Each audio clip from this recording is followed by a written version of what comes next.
मानकी अपने आप से कुछ बातें। मानकी और मेला। सास मानकी से पूछती है, 4 दिन बाद पूर्णिमा के दिन बड़े मंदिर में मेला लगता है, तुम भी पड़ोस वालों के साथ मेला देखने जाओगी? मानकी ने हाँ में सिर हिला दिया। वैसे तो मानकी की सास को काम का हर्जा बिल्कुल नहीं भाता, पर मानकी को देखकर कभी कभी उन्हें अपने बचपन की बातें याद आ जाती थी, जो वह इतने बरसों में भूल गई थी। वो याद कर रही थी कैसे वह अब बचपन में मोस्टमाणु के मेले जाती थी, जो जिले के मुख्य मेलों में से एक है। मानकी भी अपने मायके में लगने वाले चौपख्या के मेले को याद कर रही है। दोनों ही अपने मन में मेले का गाना गुनगुना रही हैं। मार झपक सुरमाली को तीक लाग्यो मार झपक। तब लोगों के जीवन में मेले का विशेष महत्व था। अभी की तरह मनोरंजन के लिए cinema, TV, phone, sports club आदि उपलब्ध नहीं थे। रेस्टोरेंट, मिठाई की दुकानें केवल शहरों या मुख्य जगहों तक ही सीमित थी। पर मेले में विभिन्न चीजें एक ही जगह पर मिल जाती थी। मेले के पकवान, जलेबी, चूड़ी, माला, बिंदी, खिलौने, खेल, करतब आदि वस्तुओं का विशेष स्थान था हर किसी के जीवन में। दूसरे दिन खेत में घास काटते समय मानकी को जिसके साथ वह मायके से वापस आई थी, वही औरत मिली। वह मानकी से पूछती है, मेले आ रही है क्या? मानकी खुश होकर कहती है, हाँ दीदी, मेरी सास ने कहा है मेले जाएगी। उस औरत ने कहा, हमारे साथ चलना, सुबह जानवरों के लिए घास काटेंगे और घर का सारा काम निपटाएंगे, फिर दोपहर के बाद मेले जाएंगे, शाम को आराम से घर आएंगे। मानकी ने खुशी खुशी उनको हाँ कर दी। हाँ, शाम को आराम से घर वापस आएंगे। घर आकर वह सोच रही थी कौन सी साड़ी पहनूं मेले के लिए। वह अपनी सास से भी पूछ रही थी। आज सास का मूड थोड़ा ठीक था। उन्होंने कहा, वो चटक रंग वाली साड़ी पहनना। जब मानकी ने उन्हें उस दीदी के साथ मेले जाने की बात बताई, तो सास ने कहा, सब शाम को मेले से घर वापस आते हैं, तुम शाम में जाओगे? उस औरत के साथ तो बिल्कुल नहीं जाना। पड़ोस में किसी के साथ चली जा और टाइम से घर आ जाना। पर मानकी को तो उसी दीदी के साथ जाना था, क्योंकि वो उसके मायके की तरफ की थी। पड़ोस के किसी को मानकी जानती नहीं थी। जब मानकी ने उन्हें सुबह सब काम खत्म करने की बात कही, तो सास राजी हो गई। आखिर काम उन्हें सबसे प्यारा था। मेले वाले दिन मानकी सुबह ही जानवरों के लिए घास ले आई। दोपहर तक सारा काम खत्म कर लिया। वो निश्चिंत थी। इतने में उस दीदी का बेटा उनके घर आ गया। भाभी, माँ कह रही है तैयार होकर जल्दी आ जाओ। मानकी नहा धोकर तैयार हो गई।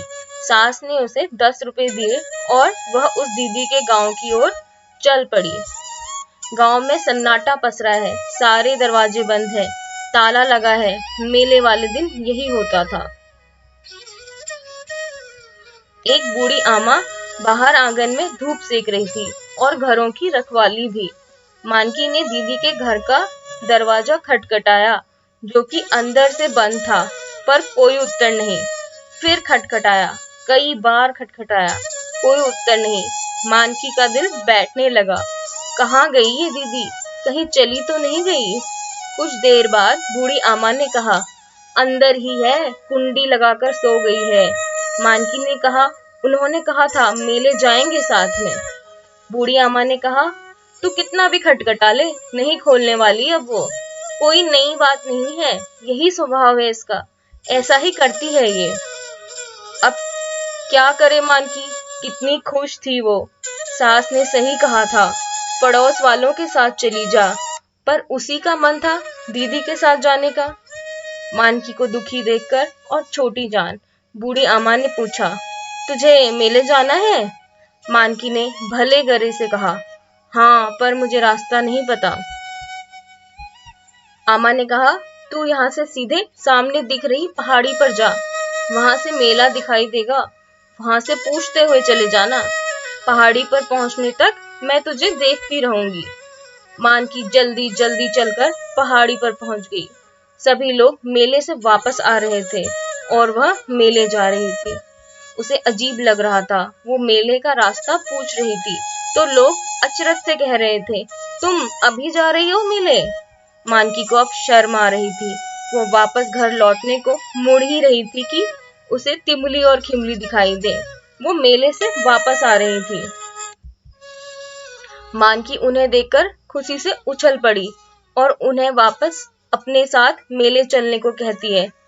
तिमली पहले तो मना करती है, फिर मानकी को अकेला देख हाँ कर देती है।